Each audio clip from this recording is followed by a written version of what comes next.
ఇవి మినప్పిండితో చేసిన అప్పడాలు అండి. ఇలా చేసుకోవడానికి ముందుగా చేసుకోవాల్సిన పద్ధతి ఏంటంటే, మనం ముందుగా 3 అవర్స్ మినపప్పుని ఇలా నానబెట్టుకొని, మనం ఎలా వడాకైతే ఎలా నానబెట్టుకుంటామో ఆ విధంగా నానబెట్టుకొని ఉంచుకోవాలి.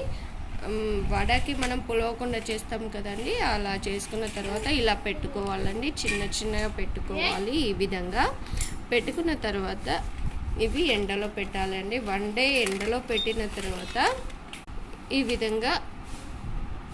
విధంగా అవుతాయండి. ఇవి నూనెలో వేయించుకుంటే చాలా బాగుంటాయండి.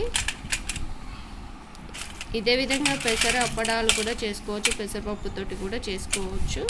చాలా బాగుంటుంది. పప్పుచారులకి ఇంకా బాగుంటాయండి. ఈ విధంగా ట్రై చేసి చూడండి ఎలా గలగల అంటున్నాయో సౌండ్. ఓకేనా ఫ్రెండ్స్, బాయ్.